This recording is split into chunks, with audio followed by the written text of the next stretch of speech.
he's a veteran, like real good decision maker, good arm strength, and so he's seeing a real good defense each week. And there's X amount of routes teams run, and so yeah, I mean, and then it's putting the plan together accordingly. All right, that's Sean Payton from earlier today at Dove Valley. Welcome to Cocktail Hour. Cheers. I like your glass. Thank you. Denver Broncos, 1962 to 1967. An Arby's special. I like that. 10-year-old Rachel had to collect every single one of these cups from Arby's. So I have every single Broncos logo, but it's a beauty. Cheers. All right, it's a Cape Codder. You want to describe what's in the Cape Codder? We've got a nice 4 ounces of cranberry juice, 2 ounces of vodka, a little bit of lime juice, and some ice cubes. So it's a vodka cranberry, essentially. But it is a New England signature drink, which, of course, the Broncos are getting ready to take on the Patriots in the AFC Championship game. Woo! Woo! I'm throwing my lime in there, and let's... Oh, that's good. Cheers. Oh, my God, Rachel. Dude, that's okay right there. That's okay. Yeah, that one's okay right there. Sure. All right, well, welcome to Cocktail Hour. We appreciate you being here. I feel like you should just take it away here, Rach, and let us. I got some audio from Sean and from Stiddy and Benito and Sertan, so we got plenty of stuff that we can go to. But yeah, take us through Dove Valley today. What was it like down there? First of all, so many media members. And typically I just go for the sound portion of practice, but because of the return of J.K. Dobbins, seeing Stidham out there, I went early. So I actually watched practice happen for the beginning portion that we are allowed to watch. Okay. So we did that. Overall, good. They had them practicing on the opposite field from us, of course. We were not allowed to shoot the quarterbacks or the running backs, but we did see J.K. Dobbins. And let me tell you, J.K. Dobbins is a man of many words, okay? And yes, even when he is not supposed to, he damn well talks to the media. And he comes up to all of us and he goes, "You guys really think you weren't going to see me this year? You did think I was going to come back?" He was so excited to talk to us. And he says, "You guys," something along the lines of, "You don't even know what's coming," or like, "You haven't seen nothing yet." And we're like, "Okay, JK, does that mean you're coming back?" And he was like, "We'll see. We'll see." He's confident, and that gives me a little bit of faith that he is coming back. On that note, I think if they still had Bo Nix out there, I don't know if JK would be coming back this week. I think that changed a little bit of the game plan for, like, he was healthy, he's able to go, but now you don't have a runner like you do in Bo Nix because that's not Stidham's game, so JK could come back. That's just my tinfoil hat hypothesis on JK returning so early. All right. My wife, Cat Cave, who put this together, she's excited for the Avalanche. We love her. Yes, we love the Avalanche too. We're here to talk about the Broncos, but we obviously love the Avalanche. And go Colorado. Yeah. And he is more bland in color because he did not buy real cranberry juice. Oh my God. You didn't buy real cranberry juice? I bought, it's a big thing. It says cranberry juice, Rachel. She's killing me on this. Oh, it's a little more bland because it's more like apple-y than cranberry. I thought it was because his had more vodka in it, so to each their own. It's pretty, though. But we appreciate you making the drink. Before we went live, I saw Cat Cave deliver the cocktail to D-Mac up there in his office. So, yes. Sure. God bless Bo Nix. How about Jarrett Stidham, though, taking the podium and saying, you know, as everybody's talking about him, he's like, "It's not really about me." And he was like, "But my thoughts and prayers are with Bo." And it was a little emotional. He talked about how much time he spends with Bo, more so than his kids. And, you know, that's his friend. And it was still really hard to witness. Yeah, I got that. Here we go. Yeah, look, I mean, this is not about myself. First of all, I want to, obviously, my thoughts and prayers have been with Bo since Saturday night. I mean, it's crushing because he's one of my best friends, and Sam and I were talking about this. Like, Sam and I probably spend more time with him than his wife does right now, and that's just the nature of the business that we're in. You know, when training camp starts, like, that's just how it is. like I see Bo more than I see my kids, you know. So it's just one of those things. You spend so much time with someone, you see how hard they work, how good of a teammate they are, and then that happens, and you feel crushed, you know, for him and everything. So, yeah, I just my obviously my prayers and stuff have been. I know. Okay, and it goes like that, huh? Yeah, it was a bummer. You could feel it though, but he was very calm, cool, collected when he got up to the podium. Typically, you know, on our schedule release, it said that Stidham was going to go right after Sean was going to go. He ended up going very last. So I think he kind of took a second to enjoy the moment, but he was it's business as usual. I'm not getting too high on any of the emotion of things. And I feel like it was good, and it came off that way. Yeah, here's a little bit more about how he's getting ready. I think every week I've always, going back to when I was backing up Russ, I've prepared the same every single week like I am the starter. Just hasn't obviously been that way, minus 2 weeks. So my preparation hasn't changed one bit. And, yeah, that's just kind of how I view it. Sure. All right, so how would you describe his overall presence and composure and all that stuff?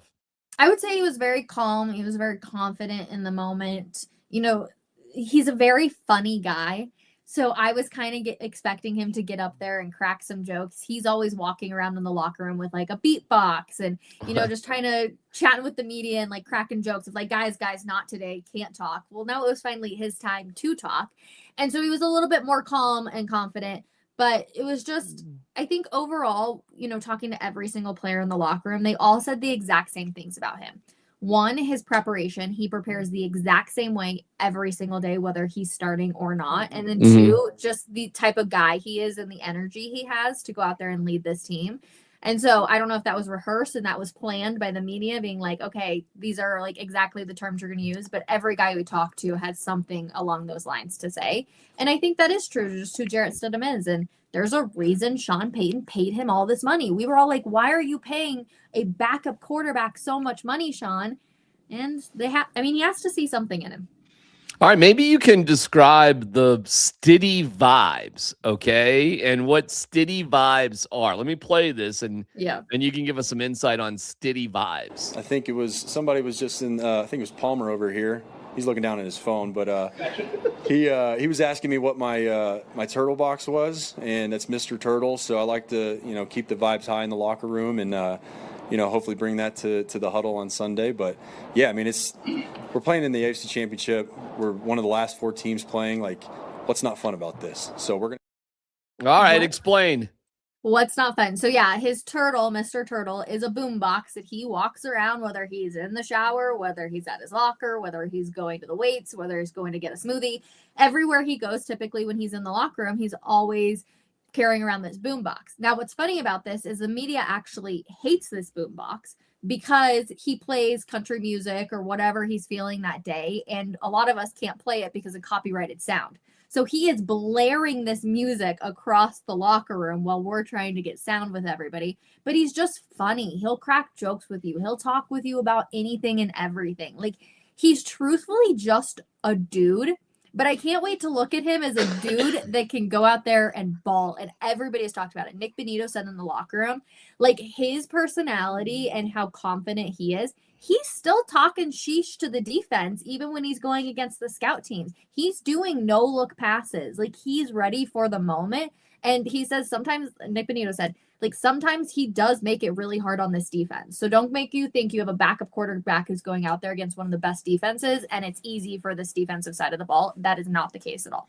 Here is a little of Benito and Pat Surtain. We feeling good. Energy's good. And I heard the news about Bo, and my heart just dropped, bro. Usually I go in because I got my injuries myself, and I'll go in the training room, and I knew it was kind of a little serious because I seen all the trainers and stuff around them, and, you know, that don't really ever really happen with nobody. Then obviously, you know, as I was going back to the locker room, I seen, you know, a bunch of guys like Court, Spitty, a bunch of the other guys just all around them. Coaches were around them and stuff. So I knew it was pretty serious. And then once it hit the news, I was like, damn. Is this crazy? Like, we was in the perfect situation, perfect spot. Then that news happened. It's unfortunate for sure. But, you know, I got all the trust. We got all the trust in Stiddy to make things work. So, you know, looking forward to that.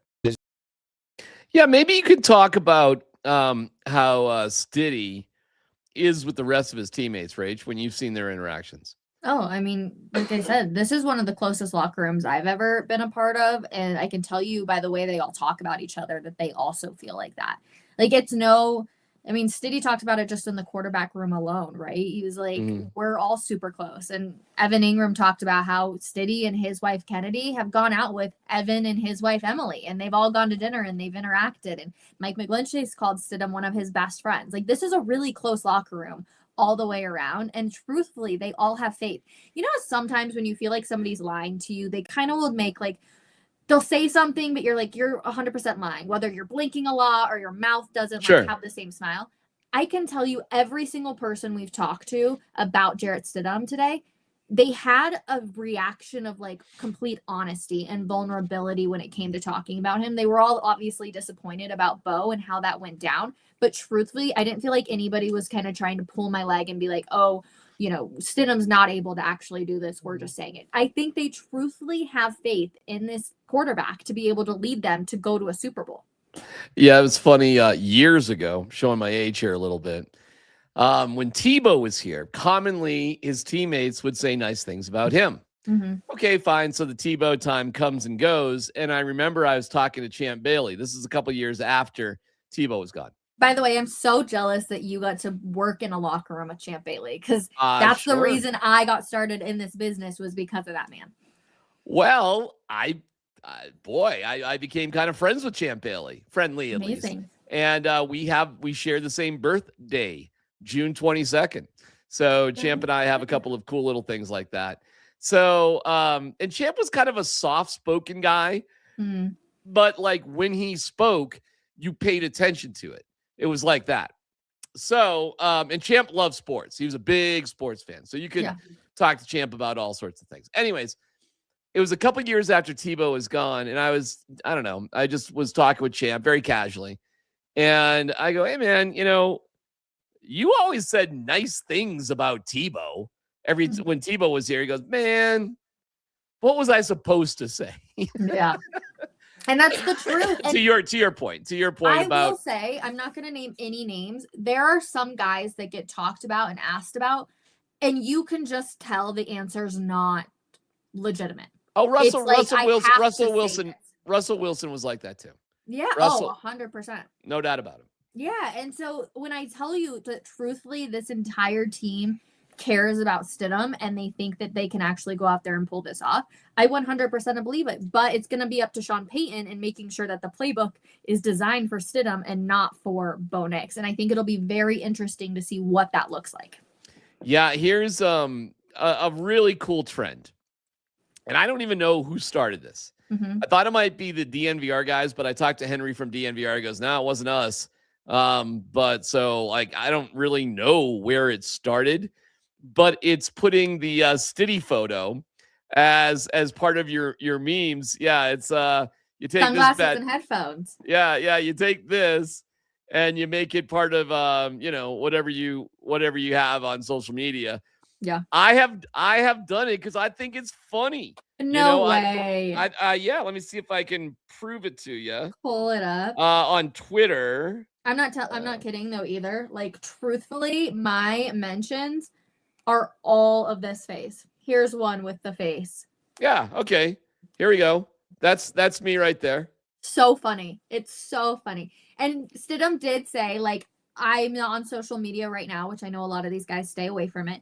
But he did say, like, I've been sent it's a LeBron meme, essentially. I've been sent it, so I know that it's going around. And he was like, it's funny. But Stidham went out to Target the other day and he was like, nobody recognized me. Nobody would know him. Yeah, no.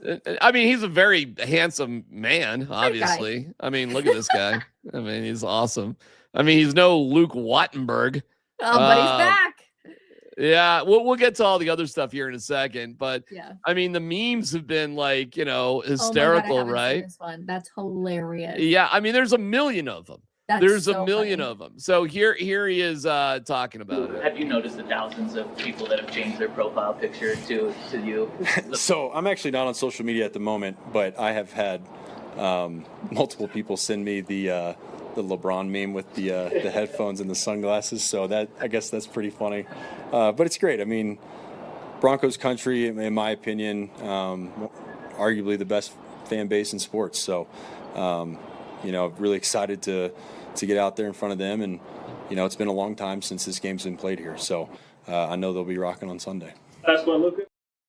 I think that's a riot. And whoever comes up with the Stiddy Time t-shirt or whatever is probably going to make a lot of money if you can put it together here in the next couple of days. Oh my gosh, it's so fun. I think everybody in the locker room is really excited. Evan Ingram was like, I can't wait to just go out there and like touch the grass on Sunday. And I had a moment where I was sitting there waiting for Stidham to come out to the podium. Mm-hmm. And I was like, I can't believe that this is my job, getting to cover this story right now, and just being so thankful. I mean, there were so many media members there, DMAC. Yeah. When I was going into practice, I was at the very back end. There's like a gate section that we all have to like get corralled into. And I was at the very back, and it was so crazy. I was just like, holy crap. This is what everybody's talking about right now. This is the biggest storyline going on in the NFL right now. Can Jarrett Stidham pull off a miracle and take the Broncos to a Super Bowl? And I told you they would have special food, and they did. I saw it was catered today. Los Dos was there. It was delicious. Shout out to the Broncos. I got to give it to them. They have stepped up, and it's been amazing. So huge shout out to them. Yeah, and it'll be like that tomorrow and Friday as well, and you'll have some more national people flying in. We had Tracy Wolfson on the radio show today, Rach. I heard that, and first of all, huge fan of hers. She's amazing, but she said that she knew that something was wrong with Bo.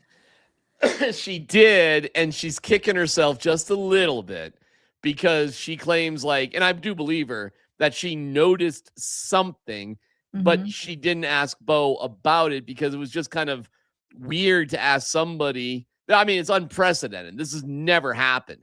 Nobody's ever had an injury at the end of a game where nobody knew you. Obviously, if you're hurt, you're going to go in the blue tent or you're going to come out of the game. I mean, there was none of that with Bo because of how late the injury actually happened and the fact that he just sucked up a couple more plays before they won the game, right? But Tracy did say that she had noticed there was something. Wow. And I'm not going to be too harsh on her. She was kicking herself a little bit, but he would have lied regardless. Yeah, you still ask the question though. Even though he would have lied. It wouldn't have mattered. It would have been interesting to see what he would have said. It would have been, I think he probably would have said, I'll be all right or whatever. But it would have been her way of acknowledging, hey, there might be something going on here. Because that's the real story, Rachel. None of us knew that there was anything. Nobody. His teammates didn't. His coaches didn't. I mean, nobody did. Yeah, I mean, you're not wrong. Literally nobody. All of the guys in the locker room found out different ways too. It was just kind of waiting to see a guy. And people started to figure out that it was serious because when they went to go get treatment, all the doctors were in with Bo and they were like, well, wait a second, what's going on? And, so many of them expressed the heartache that they had and just trying to figure it out. But yeah, Bo finally took to social media. Yeah. And I love what he had to say. And I love that he was so honest and raw about it. And to be fair, there have been so many people on social media that have been acting like Bo and posting from fake accounts with these sort of messages. I've just been waiting for Bo to actually say something. But he also talks about how he has all the respect in the world that, Stidham can go out there and do it. And I love that. Yeah, let me I know that's impossible for anybody to read right here, but I'll just read it for you. Mm-hmm. And by the way, by Kennedy Stidham, you do realize quickly how close the players, the wives, and I think it's all wives. Sam Ehlinger married, or is he dating? No, he's married, I believe. Married. Yeah, all the quarterbacks are married. Yeah, Zach Wilson was at the time dating, wasn't he, last year? Correct. But he did get now married. Yeah. The last few days have been hard to put into words. What started as one of the most exciting games I've ever been part of ended with some of the most devastating football news I've ever received. This is not how I imagined my season would come to an end, but our season has been defined by overcoming adversity and responding to it. I can't express how much this team and organization means to me and how much I believe in them. I couldn't be more proud of our guys. I couldn't be more confident in Jarrett, and I couldn't be more excited for what's next. Thank you for all the kind words, love, and support over the last few days. Thankful for my trainers, Bo, Vince, and Dr. Waldrop, who I believe did the surgery. Correct. For taking great care of me. God never says oops and is always good. He has big plans for this team. We're not finished. As a matter of fact, we're just getting started. We're just going to keep climbing higher. Go Broncos. That is kind of emotional, man. Like reading that right there, huh? I know. And we got that news like essentially right before we were going into the locker room. It broke. That's when he posted it. And we're all just sitting there on our phones reading it, being like, okay, like this is it. But I love that, you know, it's finally posted. And I asked a lot of people, I was like, do we think Bo is going to be at the game on Sunday? And a lot of people were like, I don't think he wants any cameras to see him. I don't think he's going to be like Patrick Mahomes sitting in a box. But people do think that he will be there at the game on Sunday. So, well, you have the surgery yesterday. Yep. You're probably a little drugged up in the whole thing, right? You know, so give that a couple days. But I don't know. You get on the PJ. Yeah. I'll tell you this, because what the team does, if you don't know, is the night before the game, even for home games, they stay at a hotel. Yep. So, and usually they have a big team meeting. That team meeting is very famous in Broncos lore. It was before the Super Bowl, but it was where Peyton Manning and DeMarcus Ware got up. And if you ask people from that Super Bowl 10 years ago, they'll tell you it was some of the most emotional things they'd ever heard. In fact, Tyler Columbus said one of the moments that really helped with Brock Osweiler when he filled in for Peyton Manning is before the Bears game, which was right around Thanksgiving in 2015. Brock got up in front of the team. Wow. And Tyler said delivered an unbelievable message. So I could see it going a couple of ways. Like, first of all, and I did ask Tyler, do you think it's necessary for Stidham to do that? And he said, yeah, there's got to be a moment where your quarterback has that sort of presidential sort of feeling. Wow. But on the same hand, if it's a Saturday night meeting and they're at the hotel ballroom and all of a sudden Bo walks in the door. Yeah. I mean, come on, right? Yeah. Like, 100%. how is that not a kind of an amazing moment? Agreed. So, but I don't know what goes into, ankle surgery. I have no idea how you're supposed to keep things elevated or off it or on it or what you can do or a boot or, I have no clue whatsoever. I'll tell you this. You want to see chills and hairs stand up on your arm. Have Bo Nix walk through that tunnel before that Patriots game. Can you imagine, Rach? No, I can feel it. I literally have chills right now, even thinking about that. I don't think that's Bo's character. I don't think he wants to be the center of attention at all. But it literally gave me chills. I don't know if you can tell. I literally have chills right now. That would be insane. That would be amazing. All right, let me see if we can get to a few comments here, some other questions. Yay. What's up, fellow citizens? It's so funny. The Stiddy stuff, because Stiddy rhymes with a lot of things, Rachel. It's funny, we put that out on the radio and we started off relatively PG-13, but it took a turn. Because a lot of things do rhyme with Stiddy. Do we know what uniforms they'll be wearing? Rachel, I do not know. Do you know that? We do not know, and I don't think we will know until Saturday. Okay. Throwback Sunday. I don't think they're allowed to do that anymore. No, throwback uniforms won't happen. We would also see the helmets in the locker room, but they're not wearing their throwbacks. Okay, let me see what else we got here as I kind of scroll through the comments. Rachel used to be able to help me out on that, and hopefully we can figure that out in the future. It's so funny. They want to know the uniforms. The Bitty Stiddy Committee. Itty Bitty Stiddy Committee. The Itty Bitty Stiddy, we can use that one. Rachel, are you going to get a good picture in the Colorado Avalanche? I don't even know what that means. Yeah, we might need to rephrase that one there, Brad. Yeah. Let's see. Let me go through anything else. There's a couple. What do you think about J.K. Dobbins? I'm curious. Oh, well, I got that. That was fun with Sean today, right? I won't comment on that.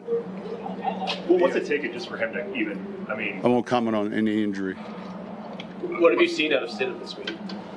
We just had our first practice. I wasn't out there for Sean, so that's my first time seeing it.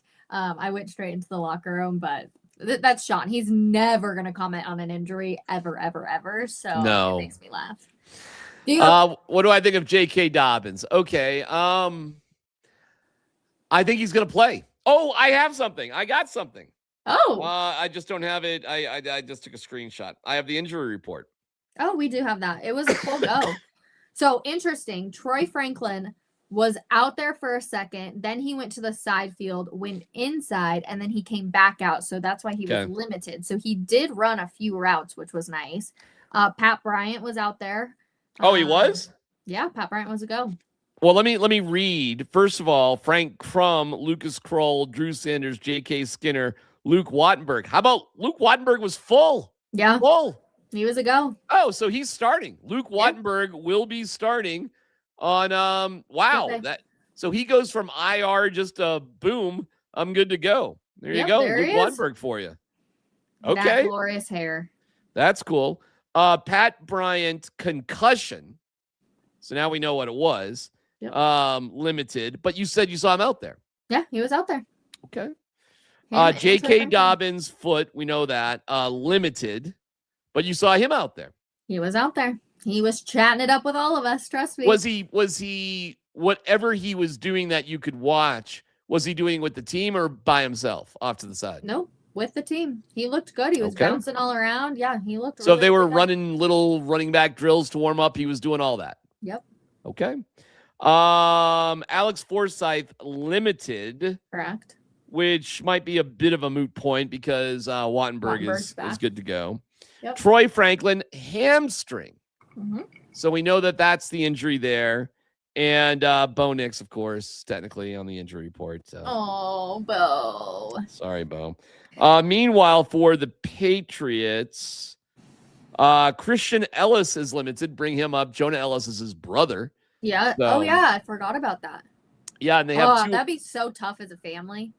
It's a fascinating family. First of all, Luther Ellis used to play for the Broncos back in the day. He has 5 kids with his wife, and they adopted 7 other children. They have 4 sons that are in the NFL. 4.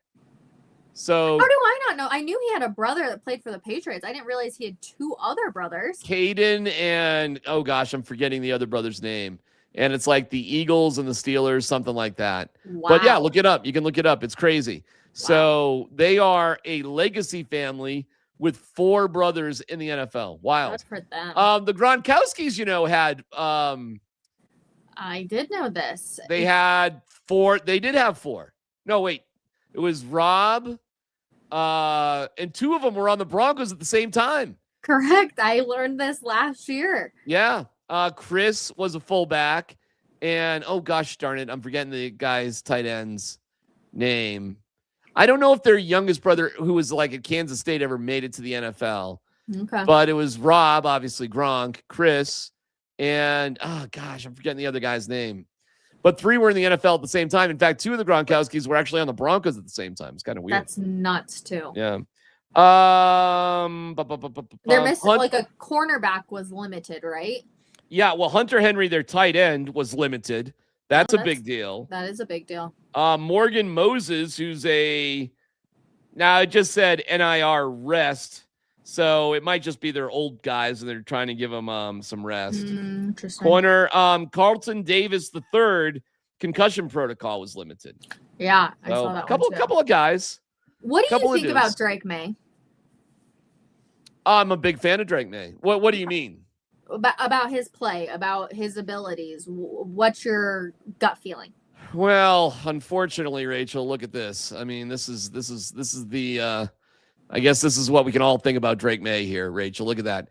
2nd in yards per play, 2nd in points per game, 4th in rushing. I'll tell you this about Drake May. Look at that number right there, fumbles. Okay, here's what I think. One thing I think about Drake May. Mm-hmm. He has the most fumbles of any quarterback in the NFL this year.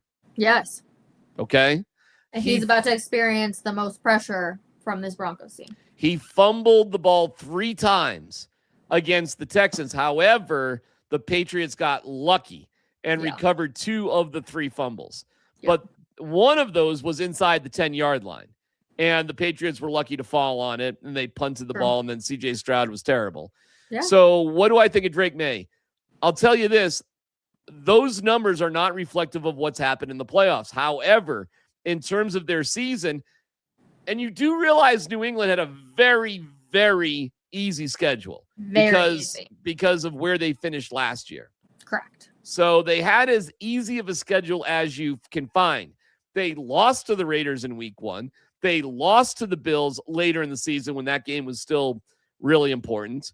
They put 16 points up on the beat-up Chargers team. Mm-hmm. They scored 21 points as an offense against the Texans because they got a pick 6 for a touchdown, so that doesn't count on their offense. So, yeah, you had you had 21 points, but C.J. Stroud threw like 5 interceptions. Yeah. I mean, he was terrible. C.J. Stroud had 3 interceptions and 7 passes. I know. It was so brutal. It was such an ugly game overall to watch.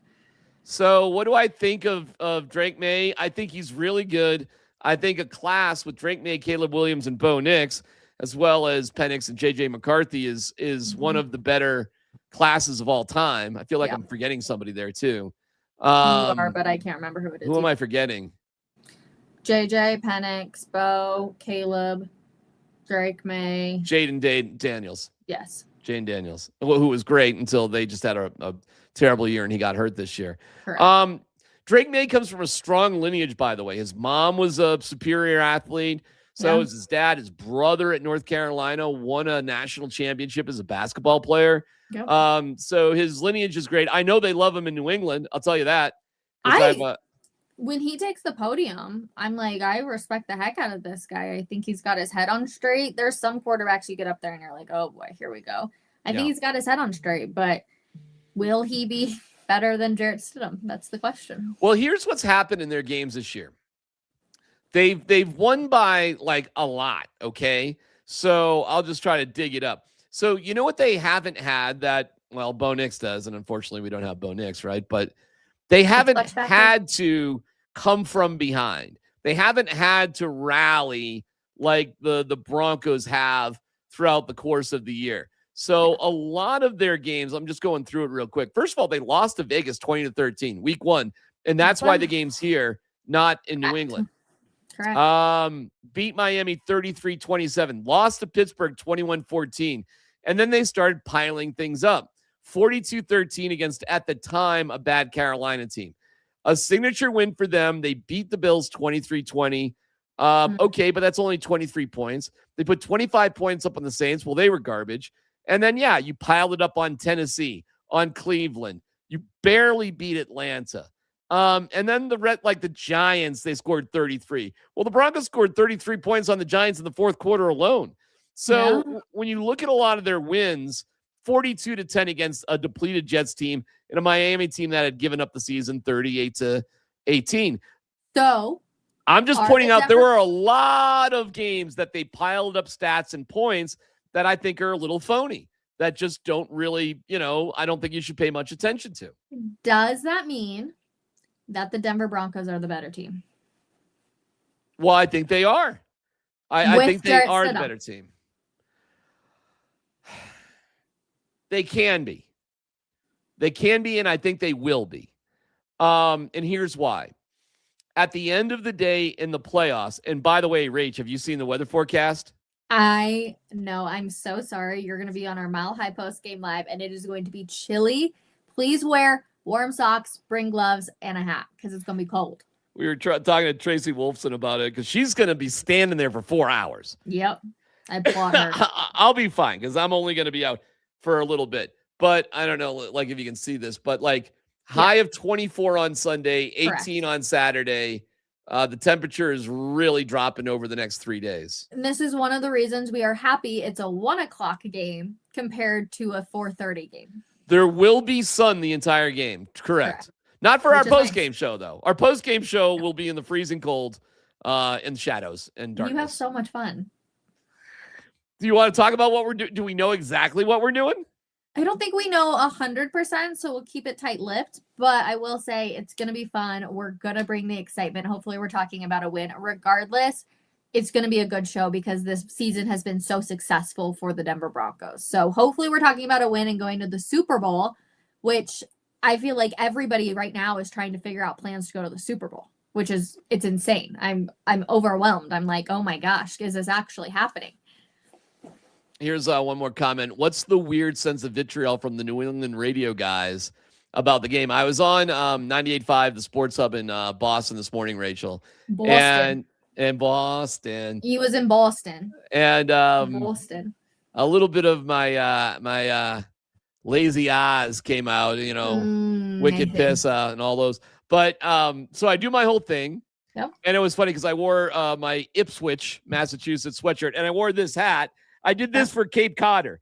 This is actually Black Dog Restaurant, which is like the signature logo for Martha's Vineyard. And now Martha's Vineyard is an island off of Cape Cod. Okay. But it's the closest thing I have to signify what the damage I'm doing to the Cape Codder. How you're about halfway through, yeah? Yeah, we got to finish this off before we're done. Sure. But my cousins, Tommy and Jennifer, and Uncle Roy and Mary lived in T-Ticket, which is a small town on Cape Cod. So I actually have relatives that live there. One of the most, as 20-somethings, this was so much fun. You kind of did it this weekend. None of us had kids, and we were all in various stages of marriage or dating or something. And we would rent a house in Cape Cod, and about 12 of us would spend the week there, boys and girls. So it was kind of an interesting collection, Rach. You know, like I was married, so I was a good boy, but good. I think there might have been some other shenanigans going on there the time. And we did it for like 3 summers in a row. And what we would do is play golf, drink. So fun. Go out at night, hang out on the porch, you know. I mean, we just would do that for like 6 straight days. We had a blast. It was like the time of our lives. Yeah. And that was, and we had we did something silly. Like we kept points on things. Like if you got drunk and threw up, you got points. If you did this, you got points. If you got that, like, so we would actually at the end of the night, like after dinner, we would all gather and talk about the day. And we would, you know, randomly give each other points for things. You know what I'm saying? It's like, I got this point. And you would win the Woodcock Trophy. So it was the Woodcock Vacation. And the trophy was the Woodcock Trophy if you had the most points at the end of the vacation. Wow. Did it actually turn into a physical trophy that you kept for the year? Yeah. There was some, it was, I don't know what happened to it, but there was something. Like we had a trophy as, you know, an old bowling trophy or something, right? And we would just howl and we would debate, that's worth this points. That's not worth anything. This is that, you know, all sorts of things. So, oh gosh. Yeah, it was funny. It was funny. Back to it though. What are the radio guys saying? Because this is the first I'm hearing of it. So I do my whole thing. I predict the Broncos would win 23-13. And as soon as I signed off, you know how like you sign off a Zoom, but like you could still hear people theoretically, right? So I'm off, but I can still hear them. And they go, oh, he's not serious. He doesn't really mean what he says. Meaning I'm just saying what I'm saying because I'm from Denver. And I'm a Colorado guy, which I am, despite my New England roots, and really enjoying being on that radio station, by the way. Again, that's another whole long story. Yeah. But they just couldn't believe that I truly fine by me. Believed. I would rather them be so cocky in New England and be like, no matter what, we're going to win 100%. Oh, yeah. I would much rather have that be the case than them be like, oh, I don't know about this Denver team. I don't know. Well, you know what's weird, Rachel? The pressure is kind of on New England with all this, isn't it? 100%. I mean, hey, we lost with Jared Stidham. Oh, I mean, all right. You know, that's the way it goes. Great season. What a terrible piece of bad luck. You know, right? So nobody's expecting anything. So when I come on and say, all right, fine with Stidham, but listen, first of all, the guy's not a rookie. He's been around for a long time. Second of all, he's got the complete faith and trust, not only of the team, but of Sean Payton, who offered him a lot of money to stick around. Totally. Third, what about our defense? What about the Broncos defense? And what about the fact that you as an organization are 0-4 in Denver? Not that one team carries over to another, but don't you think there's something about the environment of Denver that makes winning in the playoffs difficult for anybody. You mean like the fact that New England has never won here? Oh, I believe they're 0-4. 0-4. Interesting. But you know what? Like I said, I will gladly allow them to be cocky and think that this is going to be an easy game. I welcome that with open arms.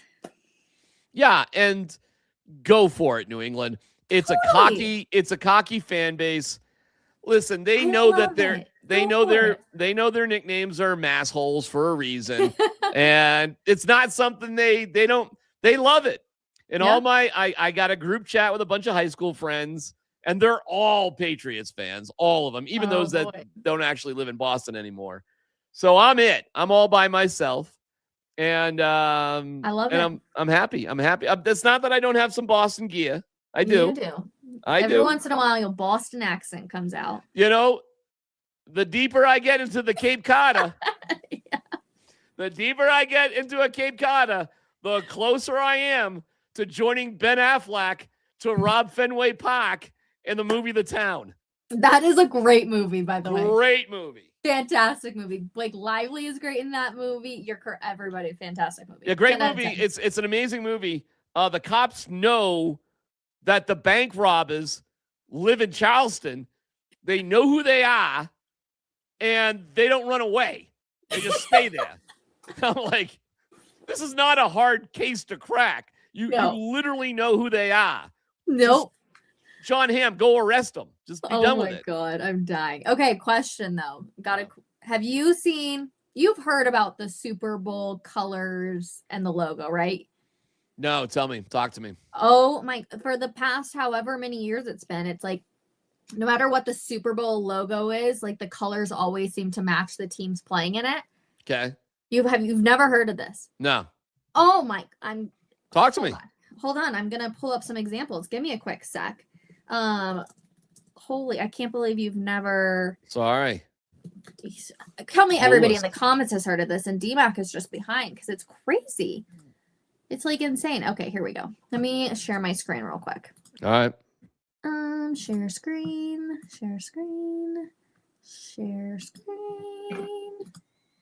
Can you see my screen yet? I don't think so. I cannot see your screen. Okay. Can you see my screen now? Oh, wait, hold on. If I put it in, yeah, okay. Perfect. There you go. Yeah. Okay, so a perfect example with 3 of them right here, or 2 of them. You got green and red, obviously, with it being the Chiefs and the Eagles. You got this orange and yellow. Like, there's always some conspiracy around it, okay? Okay. People for forever have been doing it. So then this year, they opened it up and they said, okay, this is the Super Bowl logo for this year. All right. All right. If you had to take a guess, what team are you picking there? It looks like Miami. It's like Dayglow. It's like I'm on Miami Beach and purple and teal. And I mean, Jaguars. I don't know. Not the Broncos, though. Correct. You look at this and I was like, absolutely no way. Like, the conspiracy is officially over. Yeah. Except for everyone says, well, they picked all these bright colors so that they could throw everybody off. And then they turned it into this inverted one, which if you invert all of the colors, it comes out to be green and orange. Oh my God, stop. And Really, they seriously. think that it's going to be the Seahawks and the Broncos in the Super Bowl. Well, I agree with that. I think it is going to be the Seahawks and the Broncos in the Super Bowl. Isn't that crazy, though? Oh. Yeah, but you're going down some weird conspiracy holes there, Rachel. But people have been on it. I mean, for years it's crazy how far back people have gone.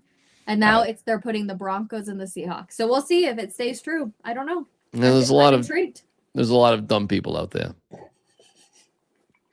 All right, you're going to be out there tomorrow. So now I'm almost done. I'm going to be out there tomorrow. It's just cranberry and vodka. I mean, yes, nothing too strong. No, I mean, but it was fun to drink. I am getting ready to watch now. Go out. Getting in the car, Rachel, to go down to Ball Arena.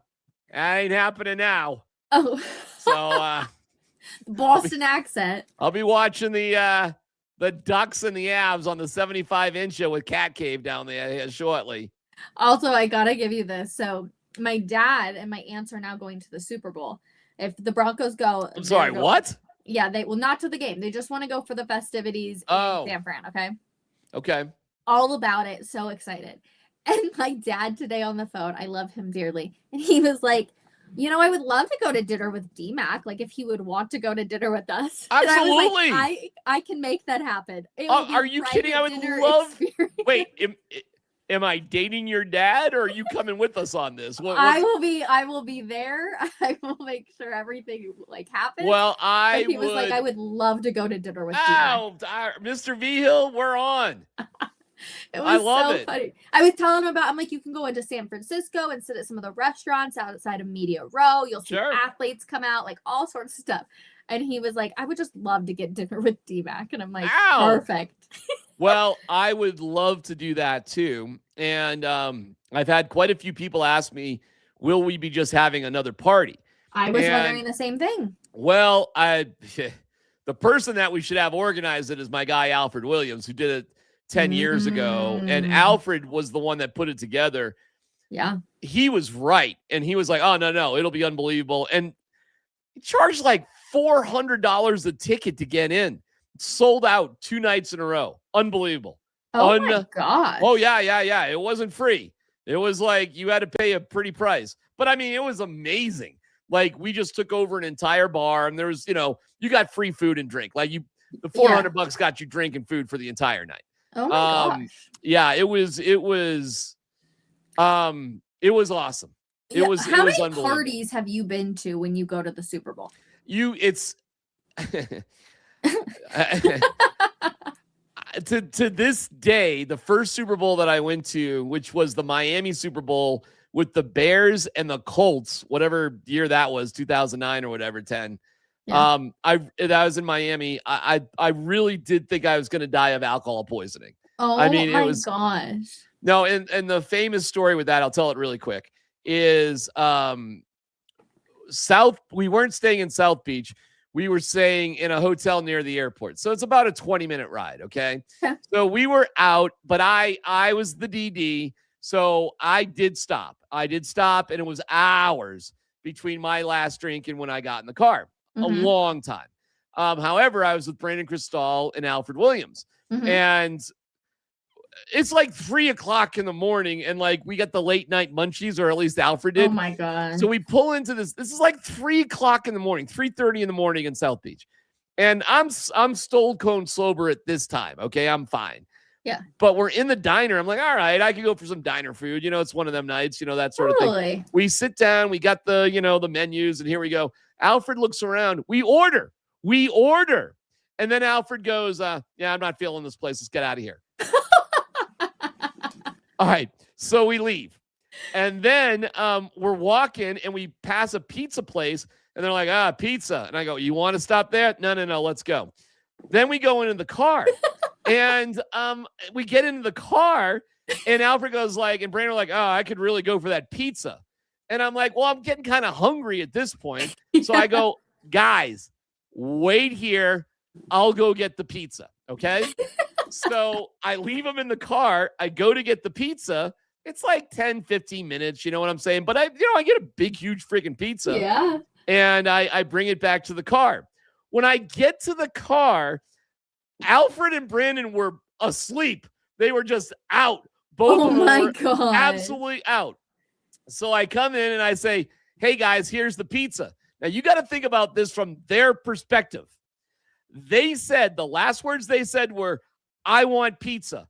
And they immediately passed out. And as soon as they woke up, there was pizza. So it's the magic pizza story, Rachel, where can you imagine if you said, I want pizza, close your eyes, open your eyes, and there's pizza. Oh my gosh, that's so funny. And Alfred's not a small dude either. So like him passed out in that car, that's hilarious. It's the magic pizza story. It's one of my favorite Super Bowl stories of all time. And I just laughed and we ate our pizza. And all right, I'll tell you this one really quick. Our hotel was near a strip club and it was a really shitty strip club. It was seedy and we didn't go there, but me and BK were on our way back to the room and we wanted like another drink. Okay. Who knows why, but none of us had any cash and there was no I don't know. It was just different. It was a long time ago. Okay. But for whatever reason, we had a ton of change. I don't know why we had so much change. So We're at the bar. We're paying for like a beer with change, Rachel. Like change. And so the stripper comes up to us. You want to dance? And we're laughing because all we have is a pile of nickels and quarters. That's all we had on us. And Brandon goes, sure, make it hail. So instead of make it rain, it was make it hail. Oh my God, that's hilarious. See, what we need to do, we need a party to happen Wednesday night. We do our show live from whatever bar it's going to be. That sounds great. Cocktail hour, and then we do a party. You need to get on this. I'm putting you in charge of this. That sounds like a great idea. I'd love to be in charge of it. The radio station itself is actually getting an Airbnb in Daly City. Where's that at? Daly City is, gosh. So if you think of San Francisco as like your finger, right? Because that's kind of what it is. It's a very densely populated, but it's relatively narrow. San Fran, and then there's San Jose down here. Well, yeah, and San Jose is like your fist because it's so big and spread out. Yeah. But San Fran and the bay's over here, and then the ocean's over here, that sort of thing. Correct. So Daly City, if this is let's just say this is the ocean, okay? So it'd actually be like this. Yeah. So this would be the ocean over here. San Fran, that you think of like the Giants and downtown, that's kind of like up here. Yep. Bridge is like right here on your finger. Yeah, and there's bridges off to Oakland and to wherever. And this is the Bay, and this is San Jose. Daly City is actually like down here. Like, oh my God, we're probably gonna stay close to each other. Yeah, maybe. And if you go down to Daly City, there's this really amazing little funky hippie town called Pacifica. Do you remember when I was doing shows with you in Pacifica? D-Mac, that's where we're gonna get an Airbnb. You're gonna get an Airbnb in Pacifica? In Pacifica. That's a pretty good call. You know what? It's a 9-minute drive from the Taco Bell that's on the beach. I am a gargantuan fan of Pacifica because it doesn't get above 55 degrees and it doesn't get lower than 53 degrees, and it's always cloudy. It's like your ultimate sweatshirt and shorts sort of place. There's actually some cool bluffs nearby.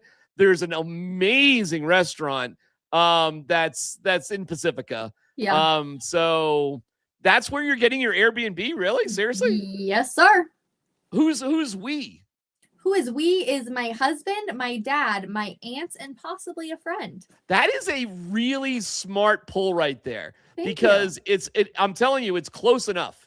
It's beautiful. Close enough. I love it. And but it's not an area anybody would look at for this particular trip. It's how did you come out with Pacifica? We saw a nice house and we said that's the one. Oh, well, you're going to one of my favorite towns in America. It's absolutely gorgeous. They're not swim beaches there. They crab fish. There's a ton of crab fishing, but it's gorgeous. And it's like constant rolling waves there all day and all night. It's a little hippie town, super laid back. It's probably 20 degrees chillier in Pacifica than the rest, but it all evens out in the wintertime anyways. It's all kind of the same sort of temperature. Well, tell your dad I'd like to go out to eat with him in Pacifica. Perfect. We'll make it a date. That is only like 10 minutes from Daly City. It's just up the road to Daly City. So you will drop me off when we're coming back from parties. You'll drop me off and then go to your Airbnb. Perfect. We'll figure it out. I don't know. We'll figure it out. First of all, though, the Broncos, they need to win on Sunday, 1:00. Rachel. Pacifica. Oh, beautiful. I love this. You're correct. We're going to Pacifica. Let's go, Stiddy. Can they win? D-Max score prediction. You said 23-13. 23-13 Broncos, and we're hanging out in Pacifica and Daly City and San Jose. We're going back 10 years later. 23-13 Broncos. What do you got? I'm going 27-24 Broncos. 27-24? I don't feel really great about that, but that was the first thing that came to my mind. Actually, I don't know if they can put up that much. We'll go 24-20 Broncos. 24-20 Broncos. Yep. Okay. Oh, I hope they win. I really do. Super Bowls are so much fun. Super Bowls would be so much fun. It would be such a blast to cover one. Yeah. Ugh, ain't nothing like it. Is this If they go, and God, now I'm starting to get a little nerves here going. I know. If they go, it'll be the third time I've covered the Broncos in a Super Bowl. I'm so jealous. Well, New York sucked. Yeah, that's so there's nothing to be jealous about with that one. But the Santa Clara, San Jose, it was magical. I mean, it was just unbelievable. It was incredible. And what was cool is 10 years ago, once I was around the Panthers and the Broncos, I knew the Broncos were going to win. I could tell. I could tell the difference between that Broncos team and how they were vibing and what they were 2 years before that in New York City. And in New York City, it never felt right, Rachel. It never felt right. Interesting. It was just, it sucked. It sucked. And you knew it. And you could tell how many fans of the of the Seahawks were there. I'm thinking about that because if it's Seattle and Denver, that's really interesting. Like how many fans will sort of take things over. Yeah, agree. So because it's just not that far from Colorado, and there's a ton of Broncos fans on the West Coast. Tons. How do you feel about? Well, I mean, I think we both agree it's fantastic the fact that they're limiting tickets to like the Midwest Mile High region. Geofencing. But like, if you're a Broncos fan that lives in like North Carolina or something, you're so pissed. Boo-hoo. I mean, you made that decision a long time ago to North Carolina. Rachel, we conclude cocktail hour. Oh, you got some work to do, girl. You got some work to do. You don't have to chug it, but wow, it's really cold. Okay, yeah. Well, you made it the right way. I somehow can't cave. I got the wrong. Really? Will I ever get this right? You know what? I just need to be in a bar and have a bartender. Look at you. Look at you. Thank you. Thank you. Damn. Anyways, we'll be back next week, Wednesday. Will we be talking about the Broncos going to the Super Bowl? Fingers crossed. Oh. We'll see. We'll see. We'll see you later. Bye. I said earlier, I know I'm a starting quarterback in this league. I have zero doubts about that. And, it just didn't shake out my way. But I know what kind of player I am, kind of person I am. And like I said earlier, I'll be ready to go if I need to be.